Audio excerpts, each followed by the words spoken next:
ଏହି ଭିଡ଼ିଓରେ ଆମେ କଭରେଜ କରିବା ଆପଣଙ୍କର ଅଣ୍ଡରଷ୍ଟାଣ୍ଡିଂ ଦ ଲର୍ଣ୍ଣିଂ ପ୍ରୋସେସ୍। ଠିକ୍ ଅଛି। ଏକ୍ଜାମ୍ ପଏଣ୍ଟ ଅଫ୍ ଭ୍ୟୁରୁ କେଉଁଗୁଡ଼ା ଆପଣଙ୍କ ପାଇଁ ଜରୁରୀ ବା ପରୀକ୍ଷାରେ ଆପଣଙ୍କୁ କ'ଣ କ'ଣ ସବୁ ପଚାରିବ, ମୁଁ ବହୁତ ହି ସରଳ ଆଉ ସହଜ ଭାଷାରେ ମୁଁ ଆପଣଙ୍କୁ ବୁଝେଇବି। ତ ଆପଣଙ୍କର ବୁଝିବାରେ ଟିକେ ବି ପ୍ରୋବ୍ଲେମ୍ ହେବ ନାହିଁ। ଏହା ପୂର୍ବରୁ ଅଲରେଡ଼ି ଆମେ ଆପଣଙ୍କର addressing problem of adolescence, approaches to understanding the nature of intelligence, then ଆପଣଙ୍କର theories of development, growth and development କରିଛେ। ଠିକ୍ ଅଛି। ଚାଲନ୍ତୁ ତାହେଲେ ଆମେ ଦେଖିବା understanding the learning process। ଠିକ୍ ଅଛି। ସୋ ଫାଷ୍ଟ ଅଫ୍ ଅଲ୍ ଦୁଇଟା ଜିନିଷ ଆମ ମନରେ ରହିଛି। ଗୋଟେ ହେଉଛି ଆମର କ'ଣ କରେ, ଗୋଟେ ହେଉଛି ଆମର ଟିଚିଂ, ଆଉ ଗୋଟେ ହେଉଛି ଆମର ଲର୍ଣ୍ଣିଂ। ଠିକ୍ ଅଛି। ଗୋଟେ ହେଉଛି ଟିଚିଂ, ଆଉ ଗୋଟେ ଆମର ଲର୍ଣ୍ଣିଂ। ଆମକୁ ଫିଲ୍ ହୁଏ ଯେ ଏଇ ଦୁଇଟା ଯାକ ଜିନିଷ ଏକା ଟାଇପ୍ର, ବଟ୍ ଆକ୍ଚୁଆଲିରେ ଆପଣଙ୍କର ଦୁଇଟା ଯାକ ଜିନିଷ ଆପଣଙ୍କର ଏକା ନୁହନ୍ତି, ଅଲଗା ଅଲଗା। ଟିଚିଂ କହିଲେ କ'ଣ, ଆପଣ ଆସିଲେ ବହି ଦେଖି ଦେଖି ପିଲାଙ୍କୁ ପଢ଼େଇଲେ, ପିଲାଟା ବୁଝିଲା କେତେ ନ ବୁଝିଲା କେତେ କିଛି ଯାଏ ଆସେନି, ସେଇଟା ହେଉଛି ଆପଣଙ୍କର ଟିଚିଂ। ବଟ୍ ଲର୍ଣ୍ଣିଂ କହିଲେ କ'ଣ, ଆପଣ ଆସିଲେ ପିଲାଙ୍କୁ କିଛି ପ୍ରଶ୍ନ ପଚାରିଲେ ତାଙ୍କର ପୂର୍ବ ଜ୍ଞାନ ଅନୁସାରେ, ଦେନ୍ ଆପଣ ତାଙ୍କୁ କିଛି ଆକ୍ଟିଭିଟି ମାଧ୍ୟମରେ ପଢ଼େଇଲେ। ଲର୍ଣ୍ଣିଂ କହିଲେ କ'ଣ ନା, ଯେଉଁଠି ପିଲାଙ୍କର ଶିଖିବା ଉପରେ ଆପଣ ଗୁରୁତ୍ୱ ଦେଉଛନ୍ତି। ଠିକ୍ ଅଛି। ମାନେ ଆପଣଙ୍କର ଗୋଟିଏ ମାତ୍ର ଉଦ୍ଦେଶ୍ୟ ଯେ ପିଲାଟା କେମିତି ଶିଖିବ, ତାକୁ ହିଁ ଲର୍ଣ୍ଣିଂ ବୋଲି ଆପଣଙ୍କର କୁହାଯାଏ। ଠିକ୍ ଅଛି। ତ ଚାଲନ୍ତୁ ଲର୍ଣ୍ଣିଂର ଡେଫିନେସନ୍ କ'ଣ ଆମେ ଜାଣିଛେ। Learning is the permanent change in the behaviour. ତ ମନେ ରଖିବେ, ଯେଉଁ ଜାଗାରେ ବି ଆପଣଙ୍କ ଲେଖା ହେଇଥିବ ନା permanent change in the behaviour, ତ ଆପଣ କ'ଣ କରିବେ, ଲର୍ଣ୍ଣିଂ ଆପଣ କରିବେ। ଠିକ୍ ଅଛି। ହେଲା, ଦେଖନ୍ତୁ ଲେଖା ହେଇଛି learning is the process of being modified or more or less permanently in the behavior। ତ ପିଲାଙ୍କର ବିହେଭିୟରକୁ ଆମେ କ'ଣ କରିବା ନା ମଡିଫାଇ କରିବା ପାର୍ମାନେଣ୍ଟଲି, ତାକୁ କୁହାଯିବ କ'ଣ ନା ଲର୍ଣ୍ଣିଂ ବୋଲି ଆମର କୁହାଯିବ। ତ ଏବେ କିଛି ପଏଣ୍ଟ ଆପଣଙ୍କ ରହିଛି, ଆପଣ ଖାତାରେ ହେଡିଂ ଦେଇପାରନ୍ତି କ୍ୟାରେକ୍ଟରିଷ୍ଟିକ୍ସ ଅଫ୍ ଲର୍ଣ୍ଣିଂ ପ୍ରୋସେସ୍। ଠିକ୍ ଅଛି। ଲର୍ଣ୍ଣିଂ ପ୍ରୋସେସ୍ର କ୍ୟାରେକ୍ଟରିଷ୍ଟିକ୍ସ ଆପଣଙ୍କର କ'ଣ କ'ଣ। Number one, learning is a continuous process. Learning ଗୋଟିଏ କେମିତିକା ପ୍ରୋସେସ୍ ଆପଣଙ୍କର ଅଟେ, କଣ୍ଟିନ୍ୟୁଅସ୍। ତା ମାନେ କ'ଣ ନା, ଯଦି ଆପଣ ଦିନେ ପଢ଼ିବେ ଆଉ 3 ଦିନ ଆପଣ ପଢ଼ିବେନି ନା, ଦେନ୍ ଆପଣଙ୍କର ଶିକ୍ଷଣ ହେବନି। ତ ଆପଣ କେମିତି କଲେ ଆପଣଙ୍କର ସବୁବେଳେ ହେବ। ତ ଯଦି ଆପଣ ସବୁଦିନ ଆପଣ ପଢ଼ୁଥିବେ ନା, ଦେନ୍ ଆପଣଙ୍କର ଲର୍ଣ୍ଣିଂ ହେବ। ତେଣୁକରି କୁହାଯାଏ learning is a continuous and life long process. ଠିକ୍ ଅଛି। ମାନେ ଆପଣ ସବୁବେଳେ ଯଦି ଆପଣ ପଢ଼ୁଥିବେ, ଦେନ୍ ଆପଣଙ୍କର, ଯେମିତି ଆପଣ ଚିନ୍ତା କରନ୍ତୁ ନା, ଯେତେବେଳେ ଆପଣ ପଢ଼ୁଥାନ୍ତି ସେତେବେଳେ ଆପଣଙ୍କର ମନେ ଥାଏ, ପଢ଼ାକୁ ଆପଣ ଛାଡ଼ି ଦିଅନ୍ତି, ଦେନ୍ ଆପଣ ଭୁଲି ଯାଆନ୍ତି ସେଇ ଜିନିଷ। ତ ଏହା ଗୋଟିଏ କଣ୍ଟିନ୍ୟୁଅସ୍ ପ୍ରୋସେସ୍। ଯଦି ଆପଣ ସବୁଦିନ କରୁଥିବେ, ଦେନ୍ ଆପଣଙ୍କର ମନେ ଥିବ, ନହେଲେ ଭୁଲିଯିବେ। ଠିକ୍ ଅଛି। Learning is goal oriented. Learning is goal oriented. ତା ମାନେ କ'ଣ, ଯଦି ଆପଣଙ୍କର ଜୀବନରେ ଗୋଲ୍ ନାହିଁ ନା, ଦେନ୍ ଆପଣ କିଛି ଶିଖିପାରିବେନି। ଆପଣ ଜାଣିନାହାନ୍ତି ଆପଣ ଭବିଷ୍ୟତରେ କ'ଣ ହେବା ପାଇଁ ଚାହୁଁଛନ୍ତି, ଆପଣ ଆଖି ବୁଜି ଖାଲି ପଢ଼ୁଛନ୍ତି, ସେମିତି ହେଲେ ହେବନି। ତ ଆପଣଙ୍କୁ ଗୋଟେ ଗୋଲ୍ ସ୍ଥିର କରିବାର ଅଛି। ଗୋଲ୍ ସ୍ଥିର କରିକି ତା ପାଇଁ ଆପଣଙ୍କୁ ପଢ଼ିଲେ ଆପଣଙ୍କର ଶିକ୍ଷଣ ହେବ। ବଟ୍ ଗୋଲ୍ ହିଁ ଆପଣଙ୍କର ନାହିଁ, ଆପଣ କିଛି ବି ପଢ଼ୁଛନ୍ତି, ଦେନ୍ ଆପଣଙ୍କର ହେବ ନାହିଁ। Every human being aspires to achieve some goals in his or her life. These goals may be achieved through learning। ତ ଯଦି ଆପଣ ଜୀବନରେ କିଛି achieve କରିବା ପାଇଁ ଚାହୁଁଛନ୍ତି ନା, ଦେନ୍ ଆପଣଙ୍କୁ ଆଗ ଗୋଟେ ଗୋଲ୍ ସ୍ଥିର କରିବା ପାଇଁ ପଡ଼ିବ, ଏମ୍। ଯଦି ଆପଣଙ୍କର ଏମ୍ ନାହିଁ, ଦେନ୍ ହେବନି। ସେମିତି ଲର୍ଣ୍ଣିଂ ଇଜ୍ ଇଣ୍ଟେନ୍ସନାଲ୍। ଠିକ୍ ଅଛି। ଲର୍ଣ୍ଣିଂ କେମିତିକା ହେବ ନା, ଇଣ୍ଟେନ୍ସନାଲ୍, ଜାଣିକି। ଠିକ୍ ଅଛି। ମାନେ ଆପଣ ଶିଖିବା ପାଇଁ ଚାହୁଁଛନ୍ତି, ଦେନ୍ ଆପଣଙ୍କୁ ଜାଣିକି ଶିଖିବା ପାଇଁ ପଡ଼ିବ, ଏମିତି ନୁହେଁ ହଠାତ୍ ହେଇଯିବ, ସେମିତି ହେବନି। ଠିକ୍ ଅଛି। Learning is an active process. Learning ସର୍ବଦା କେମିତି ହୁଏ ନା, ଆକ୍ଟିଭଲି ହୁଏ। ଯଦି ଆପଣ ନିଜେ ନିଜେ ପାର୍ଟିସିପେସନ୍ ନ କରିବେ ନା, ଦେନ୍ ଆପଣ କୌଣସି ବି ଜିନିଷକୁ ଶିଖିପାରିବେ ନାହିଁ। ସେଥିପାଇଁ ମୁଁ ସର୍ବଦା କୁହେ ନା, if you do then you learn. ଯଦି ଆପଣ ନିଜେ ନିଜେ କରିବେ, ଦେନ୍ ଆପଣ ଶିଖିବେ। ତେଣୁ କରିକି ଆପଣ ନିଜେ ନିଜେ ପାର୍ଟିସିପେସନ୍ କରନ୍ତୁ, ଦେଖିବେ ଆପଣଙ୍କର ମ୍ୟାକ୍ସିମମ୍ ଲର୍ଣ୍ଣିଂ ହେଇପାରିବ। Learning is individualistic. Learning is individualistic ଆପଣଙ୍କର କହିଲେ କ'ଣ ନା, ସମସ୍ତଙ୍କର ଲର୍ଣ୍ଣିଂ ନା ଅଲଗା ଅଲଗା ହୁଏ। ମୁଁ ଯେମିତି ଶିଖୁଛି, ଆପଣ ହୁଏତ ଅଲଗା ଟାଇପ୍ର ଶିଖିପାରନ୍ତି। ତେଣୁ କରିକି ଲର୍ଣ୍ଣିଂ ଇଜ୍ ଇଣ୍ଡିଭିଜୁଆଲିଷ୍ଟିକ୍। ସମସ୍ତଙ୍କର ଶିଖିବାର ୱେ ଅଲଗା ଅଲଗା।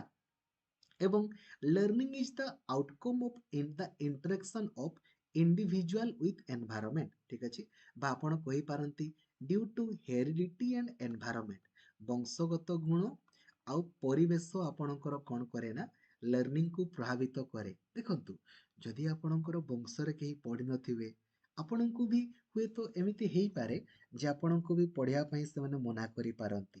ସେମିତି ଯଦି ଆପଣଙ୍କର ଭଲ ପରିବେଶ ଥିବ ଦେନ୍ ଆପଣଙ୍କୁ ସେମାନେ ପଢ଼ିବା ପାଇଁ କହିବେ। ଯଦି ଆପଣଙ୍କର ପରିବେଶ ଭଲ ନାହିଁ ଦେନ୍ ଆପଣଙ୍କୁ ପଢ଼ିବା ପାଇଁ ମନ ହବନି କିମ୍ବା ଆପଣଙ୍କ ଡିଷ୍ଟର୍ବାନ୍ସ ହବ। Next, learning is transferable. Learning is transferable. ତ ଏଇଠି ଲର୍ଣ୍ଣିଂ ଆମର ଟ୍ରାନ୍ସଫର ଯେଉଁ ହୁଏ ନା, ତିନି ପ୍ରକାରର ଆପଣଙ୍କର ହୁଏ। କ'ଣ କ'ଣ?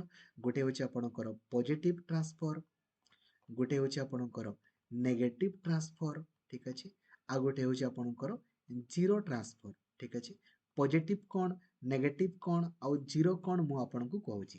ପଜିଟିଭ ମାନେ ଧରାଯାଉ ଆପଣ ଯେଉଁଟାକୁ ଶିଖିଛନ୍ତି, ମାନେ ଆପଣଙ୍କର ଧରାଯାଉ କିଛି ପୂର୍ବ ଜ୍ଞାନ ଅଛି, ଠିକ୍ ଅଛି, ସେଇଟା ଆପଣଙ୍କୁ ହେଲ୍ପ କଲା କିଛି ନୂଆ ଶିଖିବାରେ, ଦେନ୍ ତାକୁ କୁହାଯିବ ପଜିଟିଭ ଟ୍ରାନ୍ସଫର ଅଫ୍ ଲର୍ଣ୍ଣିଂ। ଏବେ ନେଗେଟିଭ ଟ୍ରାନ୍ସଫର ଅଫ୍ ଲର୍ଣ୍ଣିଂ କହିଲେ କ'ଣ?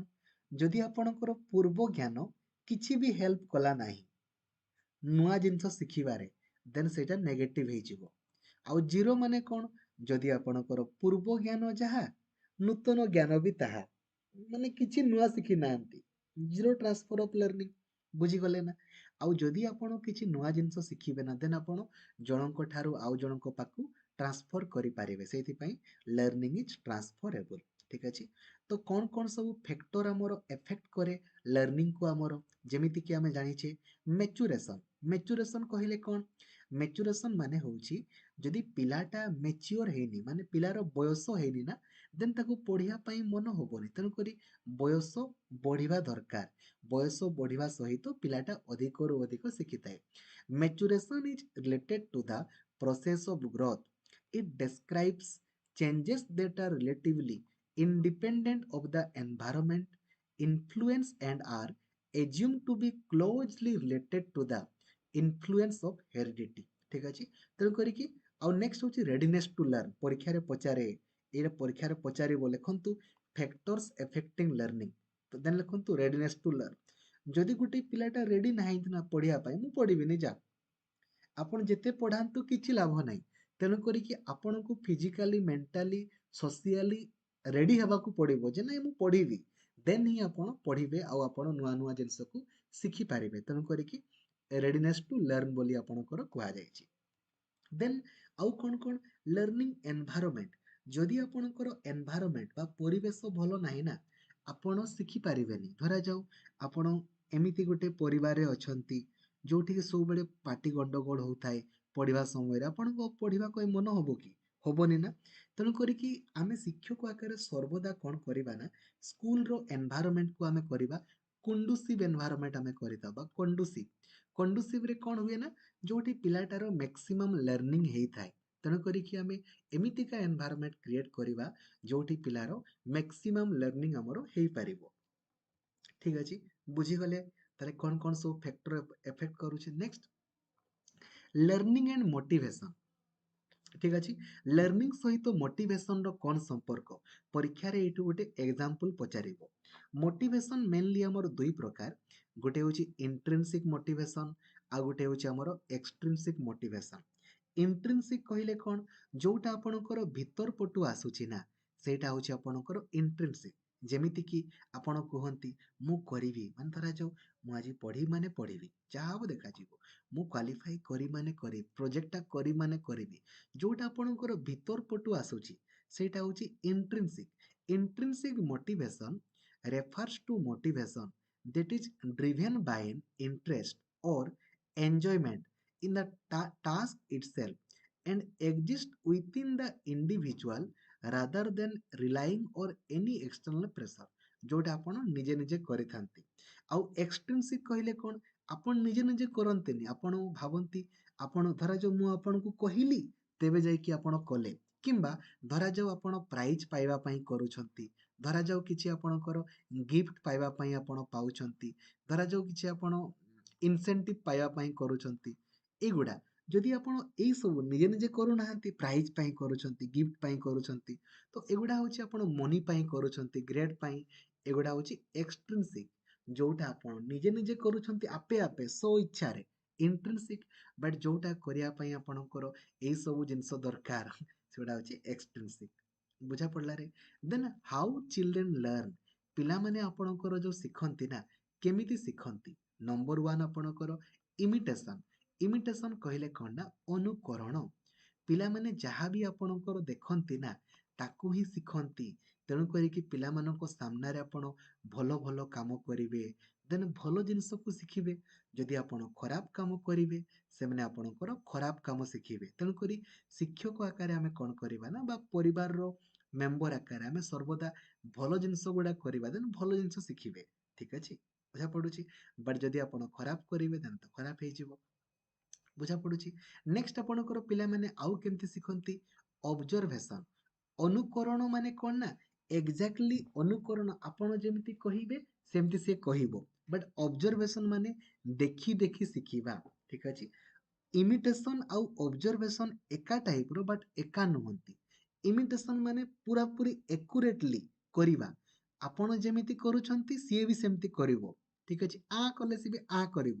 ବଟ୍ ଅବଜରଭେସନ ମାନେ ଦେଖି ଦେଖି ଶିଖିବା, ଆପଣ ଯୋଉ ସବୁ ଜିନିଷ କରୁଥିବେ ନା ତାକୁ ସିଏ ଦେଖି ଦେଖି କରିବ। ହୁଏତ ସେମିତି ବି କରିପାରେ କିମ୍ବା ନ ବି କରିପାରେ। ୟାକୁ ଆମେ ମଡେଲିଂ ବୋଲି ମଧ୍ୟ କହିଥାଉ, ଭିକାରିୟସ୍ ଲର୍ନିଂ ବୋଲି ମଧ୍ୟ କହିଥାଉ, ସୋସିଆଲ ଲର୍ନିଂ ବୋଲି ମଧ୍ୟ କହିଥାଉ। ତ ପରୀକ୍ଷାରେ ପଚାରିବ ଏଇଟା। ଠିକ୍ ଅଛି? ହେଲା। ଅବଜରଭେସନ ଲର୍ନିଂକୁ କ'ଣ ବୋଲି କୁହାଯାଏ? ମଡେଲିଂ ବୋଲି କୁହାଯାଏ। ଆଉ ୟାକୁ ଆମେ ବୋବୋଡଲ୍ ଏକ୍ସପେରିମେଣ୍ଟ ବୋଲି ମଧ୍ୟ ଆମେ କହିଥାଉ। ବୋବୋଡଲ୍ ଏକ୍ସପେରିମେଣ୍ଟ ବି କହିଥାଉ। ଠିକ୍ ଅଛି? ଖେଳାଟାକୁ ଦେଖି ଦେଖି ଆପଣଙ୍କର ଶିଖେ। ଏବଂ ଅବଜରଭେସନାଲ ଲର୍ନିଂର ଆପଣଙ୍କର ଜନକ କିଏ ନା ଆଲବର୍ଟ ବାନ୍ଦୁରା। କିଏ ପିଲାମାନେ?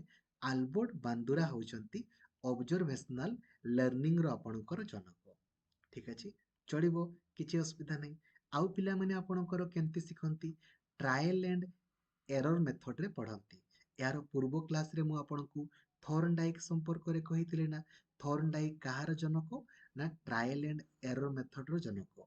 ସେଇଠି ଆମେ ତିନିଟା ଜିନିଷକୁ ଶିଖିଥିଲେ, law of readiness, law of practice ଆଉ ଲ ଅଫ୍ ଇଫେକ୍ଟିଭନେସ୍। ପଢ଼ିଥିଲେ ନା? ଆଗ ଆପଣ ରେଡି ହେବେ, ମାନେ ପ୍ଲାନ୍ କରିବେ, ତାପରେ ସେ ପ୍ଲାନ୍ଟାକୁ ବାରମ୍ବାର ବାରମ୍ବାର ପ୍ରାକ୍ଟିସ୍ କରିବେ। ଯେତେ ଅଧିକ ଆପଣ ପ୍ରାକ୍ଟିସ୍ କରିବେ ନା, ବିଫଳତାର ହାର କମି କମି ଯିବ ଏବଂ ସଫଳତାର ହାର ଆପଣଙ୍କର ବଢ଼ି ବଢ଼ି ଯିବ। ନେକ୍ସଟ ପିଲାମାନେ ଆଉ କେମିତି ଶିଖନ୍ତି ନା, through participation. If you do then you learn, learning by doing. ଆପଣ ଯେ ପିଲାମାନେ କ'ଣ କରନ୍ତି ନା, ନିଜେ ନିଜେ ଆପଣଙ୍କର କରି କରି ଆପଣଙ୍କର ଶିଖନ୍ତି। ଠିକ୍ ଅଛି? ଯଦି ଆପଣ ଦେଖନ୍ତୁ ନା, ଯଦି ଆପଣ ନିଜେ ନିଜେ ପାର୍ଟିସିପେସନ ନ କରିବେ ଦେନ୍ ଶିଖିପାରିବେନି। ନେକ୍ସଟ ହେଉଛି ଆପଣଙ୍କର ଡିସ୍କଭରି ବା ଇନକ୍ୱାରି ମେଥଡ। କିଛି କିଛି ପିଲାମାନେ ବହୁତ ହି ଡାଇଭରଜେଣ୍ଟ ଥାନ୍ତି। ସେମାନେ କ'ଣ କରନ୍ତି ନା, ସେମାନେ ନିଜେ ନିଜେ ଆପଣଙ୍କର କରନ୍ତି ଡିସ୍କଭରି। ଠିକ୍ ଅଛି? Discovery learning is a method of inquiry based instruction. ତ ଇନକ୍ୱାରି ବେସ୍ଡ ଇନଷ୍ଟ୍ରକ୍ସନକୁ ଆମେ ଆଉ କ'ଣ ବୋଲି କହୁ ନା, ଡିସ୍କଭରି ମେଥଡ ବୋଲି କହିଥାଉ। ତ ଡିସ୍କଭରି ମେଥଡର ଜନକ କିଏ? ଲେଖିଦିଅ, ଜେରମ ବ୍ରନର। ଜେରମ ବ୍ରନର ପିଲାମାନେ ଆଇକନିକ୍, ଇନେକ୍ଟିଭ ଆଉ ସିମ୍ବଲିକ୍ ମଧ୍ୟ କହିଥିଲେ, ବଟ୍ ଡିସ୍କଭରି ଲର୍ନିଂ ସମ୍ପର୍କରେ ମଧ୍ୟ କହିଥିଲେ। ସେ କ'ଣ କହିଥିଲେ ନା, practice in discovery for oneself teaches one to acquire information in a way that makes that information more readily viable in problem solving। ମାନେ ଡିସ୍କଭରି ମେଥଡରେ ଆପଣଙ୍କର କ'ଣ ହୁଏ ନା, ପିଲାଟି ନିଜେ ନିଜେ କରେ। Discovery learning takes place in problem solving situation where the student draws on his or her own experience and prior knowledge। ପିଲାଟି ଆପଣଙ୍କର ନିଜେ ନିଜେ ଆପଣଙ୍କର କରେ। ଠିକ୍ ଅଛି? It is a method of instruction through which students interact with their environment by exploring and manipulating object and performing experiment। ପିଲାଟା ନିଜେ ନିଜେ ଆପଣଙ୍କର ଏକ୍ସପେରିମେଣ୍ଟ କରେ ଏବଂ ଶିଖିଥାଏ, ତାକୁ ହିଁ କୁହାଯାଏ डिस्कवरी लर्निंग बोली कहा जाए बा लर्निंग बाय डूइंग बोली आमे कहिथाउ। नेक्स्ट आपणकर प्रॉब्लम सॉल्विंग। बेले बेले कौन हुए ना पिलाटा निजे निजे आपणकर प्रॉब्लम को सॉल्व करी करी शिखे ताकू ही कहा जाए प्रॉब्लम सॉल्विंग बोली कहा जाए। तेणु करी द रोल्स ऑफ टीचर जने शिक्षक आकार आमे कौन करिबा आमे पिलांकु गुटे सिचुएशन क्रिएट करदेवा एटा परीक्षा रे पचारे during problem solving what are the roles of a teacher आमे कौन करिबा ना गुटे सिचुएशन क्रिएट करिबा फियर फ्री एटमॉस्फियर क्रिएट करिबा जोटी पिलाटा जमारू भय करिवो नाही एवं शिक्षक आकार आमे कौन करिबा पिला को असिस्ट करिबा बा हेल्प करिबा। ठीक अछि जेते एनकरेज करिबा हेल्प करिबा ना क्रिटिकल थिंकिंग को डेवलप करिबा डिस्कवरी मेथड करिया पई कहिबा जेते अधिक ए जिंस गुडा को करिबा पिलाटी आपणकर सेते आगुकू आगुकू आपणकर बढ़ी बढ़ी आपणकर जीव बुझीगले आपणकर। ठीक अछि then process of teaching. Process of teaching आपणकर रहिला आपणकर देखंतु गुटे होची क्लासिकल कंडीशनिंग। क्लासिकल कंडीशनिंग रो जनक आपणकर किए ना पावलोव। ठीक अछि क्लासिकल कंडीशनिंग रो जनक किए पावलोव।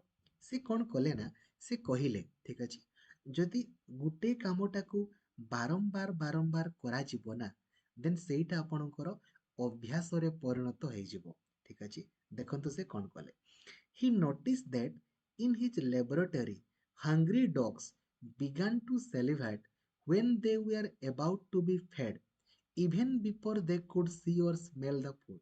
माने तांकर लैबोरेटरी किछि कुकुर गुडा थिले सेमानंकु खाइबा देबा पूर्वरु ना तांकर लाळ आपणकर बाहरी जाए। ठीक अछि तो से कौन कले देखंतु से कौन कले ना ठीक अछि ए जो लाळ जो बाहरी जाउछि ठीक अछि तो आपणकर खाद्यटा आपणकर गोटे कौन ना खाद्यटा होछि आपणकर स्टिमुलस आउ सेलेभाटा होछि आपणकर कौन ना आपणकर रेस्पॉन्स। ठीक अछि जेमिति आपण आचार देखिले लाळ बाहरे तो आचारटा होछि आपण गोटे कंडीशन बा आपण कहि पारंती स्टिमुलस आउ लाळटा होछि आपणकर रेस्पॉन्स सेमिति तो से कौन कहिले ना ठीक अछि in Pavlov's experiment the bell is referred to as condition.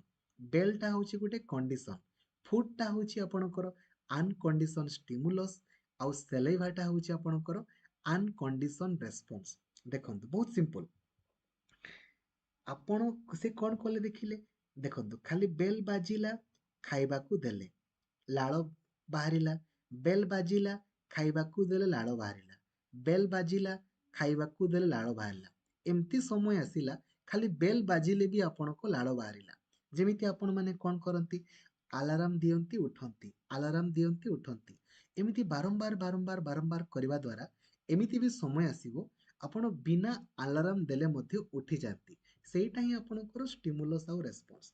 Alarm जो आपण देउथिले सेटा होची गोटे कंडीशन राइट सेटा हो जिंस तो कंडीशन आपण देले माने गोटे कामटा को कले देन सेटा आपणकर हे गला गोटे कामटा को जदि आपण बारंबार बारंबार करिवे देन सेटा अभ्यास रे परिणत होई जिवो। तो जदि आपणकर डॉग को नै कि एक्सपेरिमेंट किए करथिले पचारे देन आपण करिवे पावलोव कंडीशनिंग थ्योरी जनक किए ना आपण पावलोव करिवे। देन नेक्स्ट आपणकर ऑपरेंट कंडीशनिंग। ऑपरेंट कंडीशनिंग रो जनक आपणकर किए ना बीएफ स्किनर के पिला माने बीएफ स्किनर से होचंती ऑपरेंट कंडीशनिंग थ्योरी रो जनक एवं से रिएनफोर्समेंट थ्योरी रो जनक मध्य। तो मु आगु कहूची ऑपरेंट कंडीशनिंग कहले आपणकर कोन से कहूतिले in general terms operant conditioning is to strengthen the behaviour emitted by an organism.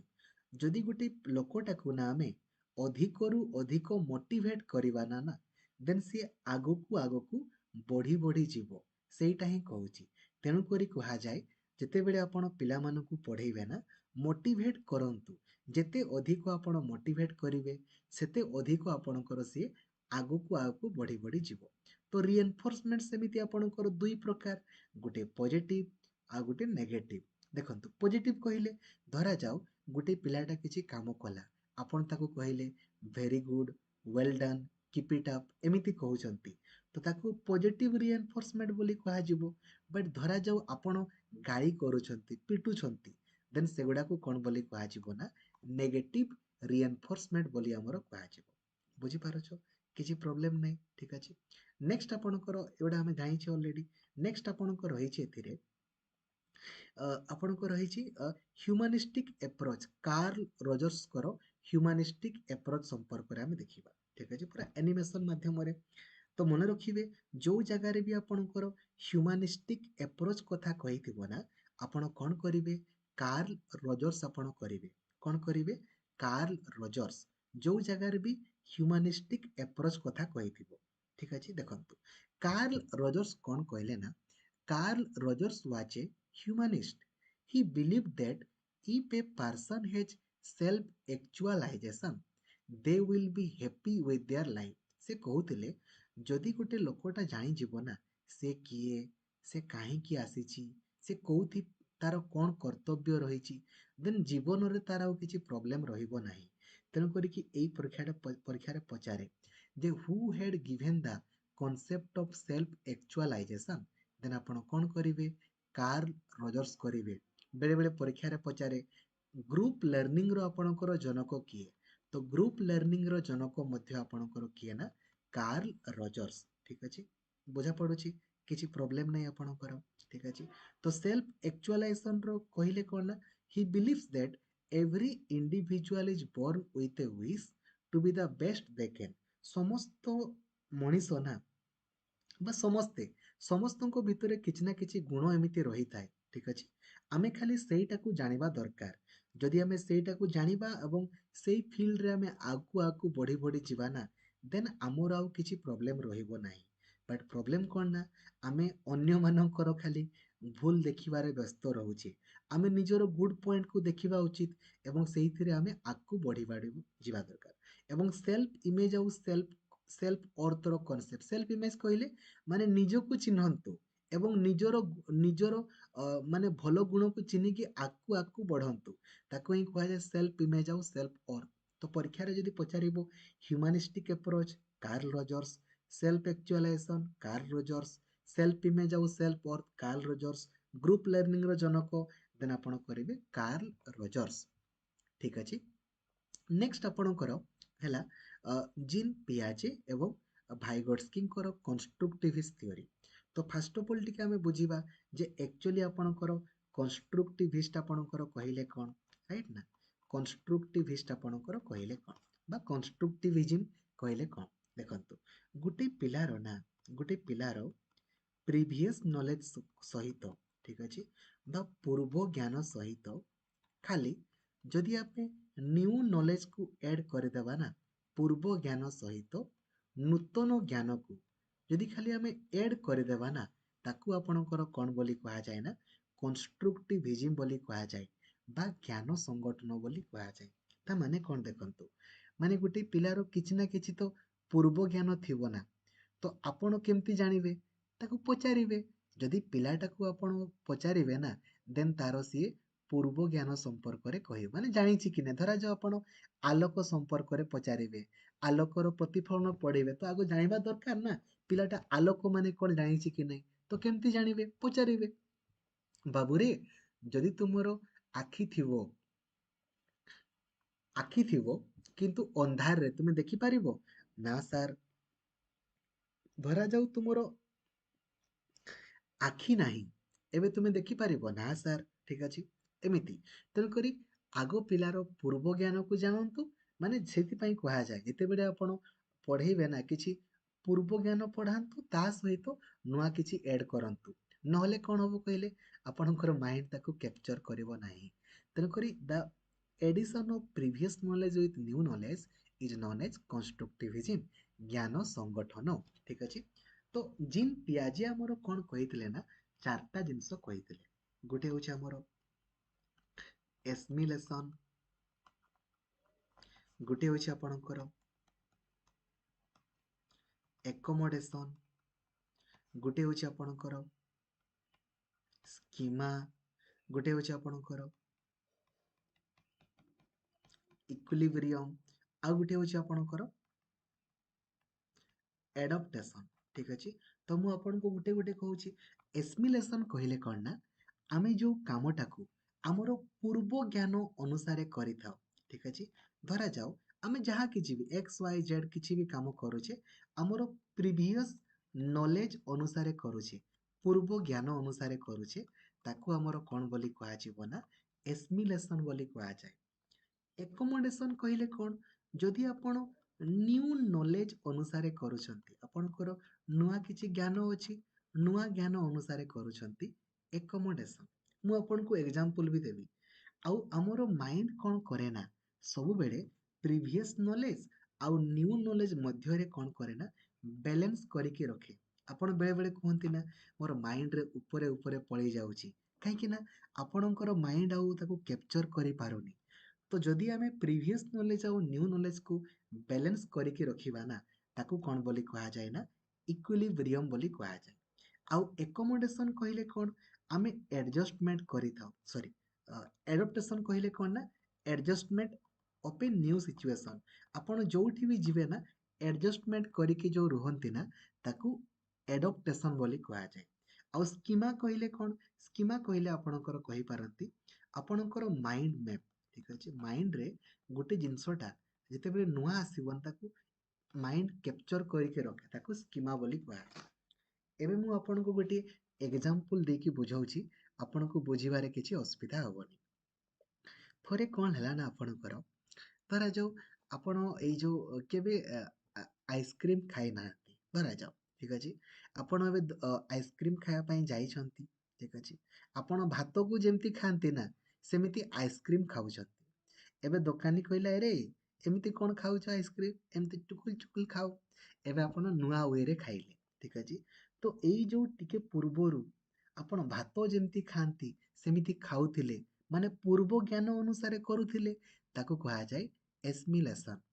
ତାପରେ ଆପଣ ଯୋଉ ଏବେ ନୂଆ କଲେ ନା ଯୋଉ ନୂଆ ଆପଣ ୱେରେ ଖାଇଲେ, ଏକୋମୋଡେସନ୍। ଆଉ ଆପଣଙ୍କର ମାଇଣ୍ଡ ଯୋଉ କ'ଣ କରେ କହିଲେ, ଯେତେବେଳେ ନୂଆ ଜିନିଷଟା ଆସିଲା ନା ଓହୋ ଏମିତି ଚୁକୁଲ ଚୁକୁଲ ଖାଆନ୍ତି, ଏଇଟା ହଉଛି ସ୍କିମା। ମାଇଣ୍ଡରେ ଯେତେବେଳେ ବି ନୂଆ ଜିନିଷ ଷ୍ଟ୍ରାଇକ୍ କରିବ ନା ତାକୁ ସେ ଷ୍ଟୋର କରେ, ଠିକ୍ ଅଛି, ମ୍ୟାପ୍ କରିକି, ତାକୁ ସ୍କିମା ବୋଲି କୁହାଯାଏ।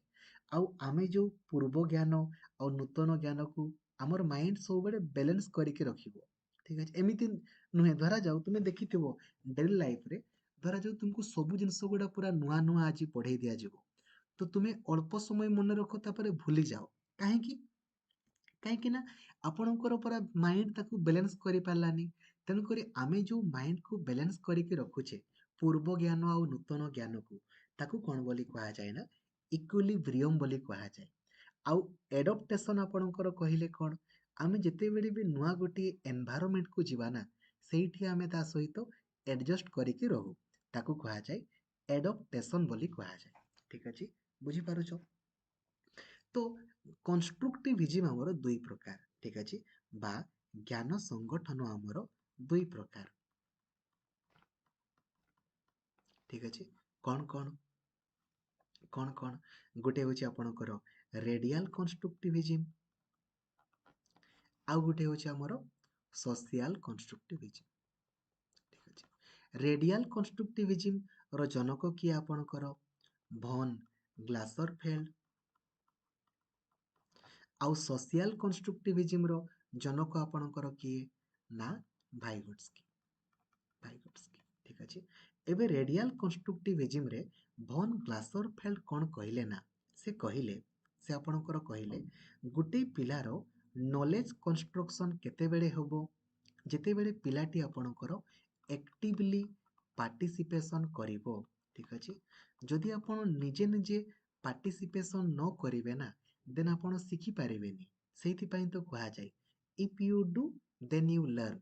ଯଦି ଆପଣ ନିଜେ ନିଜେ ପାର୍ଟିସିପେସନ୍ କରିବେ ତେବେ ଯାଇକି ଆପଣ ଶିଖିବେ, ନହେଲେ ଶିଖିପାରିବେନି। ଆଉ କ'ଣ କୁହାଗଲା ଯେ ଗୋଟେ ପିଲାର ଆଗ୍ରହ ଥିବା ଦରକାର, ଖାଲି ପାର୍ଟିସିପେସନ୍ କଲେ ହବନି। ଧରାଯାଉ ଆପଣଙ୍କର ବାପା ମା କହୁଛନ୍ତି ଯା ଟ୍ୟୁସନ୍ ଯିବୁ ଯା, ଆପଣଙ୍କର ମନ ନାହିଁ, ଠିକ୍ ଅଛି, ଆପଣଙ୍କର ସେମିତି ଆଗ୍ରହ ଥିବା ଦରକାର ଆପଣଙ୍କର, ଠିକ୍ ଅଛି, ଏସ୍ପିରେସନ୍ ଟୁ ଲର୍ନ, ଠିକ୍ ଅଛି। ଯଦି ଆପଣଙ୍କର ଶିଖିବାର ଆଗ୍ରହ ନାହିଁ ନା ଦେନ୍ ଆପଣ ଶିଖିପାରିବେନି। ଧରାଯାଉ ଆପଣଙ୍କୁ କିଏ ବାଧ୍ୟ କରୁଛି ଦେନ୍ ଆପଣ ଶିଖିପାରିବେନି। ତ ଆପଣ ଶିଖିବେ କେତେବେଳେ, ଯେତେବେଳେ ଆପଣ ନିଜେ ନିଜେ ଆକ୍ଟିଭଲି ପାର୍ଟିସିପେସନ୍ କରିବେ, ନମ୍ବର ୱାନ୍। ନମ୍ବର ଟୁ, ଆପଣଙ୍କର ଶିଖିବାର ଇଚ୍ଛା ଥିବ। ଯଦି ଆପଣଙ୍କର ଶିଖିବାର ଆଗ୍ରହ ନାହିଁ ଦେନ୍ ଆପଣ ଶିଖିପାରିବେ ନାହିଁ। ସେମିତି ସୋସିଆଲ କନଷ୍ଟ୍ରକ୍ଟିଭିଜିମରେ ଭାଇଗୋଟ୍ସକି ଆମର ତିନିଟା ଜିନିଷ କହିଥିଲେ। କ'ଣ କ'ଣ? ଗୋଟେ ହେଉଛି ଆମର ରିଏଲିଟି, ଗୋଟେ ହେଉଛି ଆମର ନଲେଜ, ଆଉ ଗୋଟେ ହେଉଛି ଆମର ଲର୍ଣ୍ଣିଂ। ଠିକ୍ ଅଛି, ରିଏଲିଟି, ନଲେଜ ଆଉ ଲର୍ଣ୍ଣିଂ। ରିଏଲିଟି, ନଲେଜ ଆଉ ଲର୍ଣ୍ଣିଂ କହିଲେ କ'ଣ? ଦେଖନ୍ତୁ, ଯେମିତି ଆପଣ ଜାଣିଛନ୍ତି ଯେ ଆମର ପୂର୍ବରୁ 9ଟି ଗ୍ରହ ଥିଲା। 9ଟି ଗ୍ରହ, ଠିକ୍ ଅଛି, ରାଇଟ୍। ଧକ୍ରବିଳ 300 ନୋଟ, ଏଇଟା ବହିରେ ଆପଣ ପଢ଼ିଛନ୍ତି। ଏଇଟା ହେଉଛି ଆପଣଙ୍କ ରିଏଲିଟି। ଏବେ କିନ୍ତୁ ଯେଉଁ ନୂଆ ବହି ଆସୁଛି ନା, ସେଠି ଲେଖା ହେଇଛି ଆପଣଙ୍କର 8ଟି ଗ୍ରହ। ଠିକ୍ ଅଛି। ତ ଯେତେବେଳେ ଆପଣ ନର୍ମାଲି ଦେଖିଛନ୍ତି ନା, ଯେତେବେଳେ ଆପଣ ଗୋଟେ କନସେପ୍ଟ ପୁରା ଭଲ ଭାବରେ ଜାଣିଥାନ୍ତି, ତା ବିଷୟରେ ଯଦି ଆପଣଙ୍କୁ କିଏ ନୂଆ ଜିନିଷ କହିବ, ତ ଆପଣଙ୍କର ମାଇଣ୍ଡ ତାକୁ ସାଙ୍ଗେ ସାଙ୍ଗେ ଗ୍ରହଣ କରେନି। ଆପଣ ବାରମ୍ବାର କୁହନ୍ତି ନା ନା ନା ନା, ଭୁଲ ଭୁଲ ଭୁଲ, ଏମିତି କୁହନ୍ତି ନା। ସେମିତି ତ ପୂର୍ବରୁ 9ଟା ଲେଖା ହେଇଥିଲା, ଏବେ 8ଟା ଅଛି। ତ ନଲେଜ ଏବେ ଆପଣ କ'ଣ କରନ୍ତି କହିଲେ? ଏବେ ଆପଣ ୟାକୁ ତାକୁ ପଚାରିବେ, ସାର୍ଙ୍କୁ ପଚାରନ୍ତି, ବାପା ମାଙ୍କୁ ପଚାରନ୍ତି, ଯେ ପଚାରନ୍ତି ନା। ତ ଯେତେବେଳେ ସେମାନେ କୁହନ୍ତି ହଁ ରେ, ପ୍ଲୁଟୋକୁ ଆମେ ବର୍ତ୍ତମାନ ଆଉ ଗ୍ରହ ବୋଲି କହୁନୁ, ଯେହେତୁ ସିଏ ବହୁତ ଦୂରରେ ଅଛି, ତେଣୁକରି ତାକୁ ଆମେ ବାମନ ଗ୍ରହ ବୋଲି କହୁଛେ। ଦେନ୍ ନଲେଜ, ଏବେ ଆପଣ ଶିଖିଲେ ଯେ ଓହୋ, ବର୍ତ୍ତମାନ ଆମର ପ୍ଲୁଟୋ ଆଉ ଗ୍ରହ ନୁହେଁ। ତ ରିଏଲିଟି, ନଲେଜ, ଦେନ୍ ଲର୍ଣ୍ଣିଂ। ବୁଝିଗଲ? କିଛି ଅସୁବିଧା ନାହିଁ, ଏଇଟା ହିଁ। ତାପରେ ଆମେ zone of actual development, zone of proximal development, private speech, scaffolding, MKO, ତା ସମ୍ପର୍କରେ ତ ଅଲରେଡି ଆମେ ଡିସ୍କସନ୍ କରିଛେ। ଠିକ୍ ଅଛି, ହେଲା। ତାହେଲେ ଏଇ ସବୁ ଜିନିଷ ଗୁଡ଼ା, ଦେନ୍ ଏଗୁଡ଼ା ଆପଣଙ୍କ ଡିସ୍କସନ୍ କଲେ। ଜଣେ ରେଡ଼ି ହେଇଥିବା ଦରକାର। ମ୍ୟାଚୁରେସନ୍, ମୋଟିଭେସନ୍ ସମ୍ପର୍କରେ ଅଲରେଡି ଆମେ ଡିସ୍କସନ୍ କଲେ। ଠିକ୍ ଅଛି। ସେନ୍ସରି ମୋଟର ରେ କ'ଣ କ'ଣ ହୁଏ, ପ୍ରି ଅପରେସନାଲରେ କ'ଣ, କଂକ୍ରିଟରେ କ'ଣ, ଫର୍ମାଲରେ କ'ଣ, ଏସବୁ ଆମେ ଡିସ୍କସନ୍ କରିଥିଲେ। ସିରିଏସନ୍, ଇଗୋସେଣ୍ଟ୍ରିକ୍ ଡିସ୍କସନ୍ କରିଥିଲେ।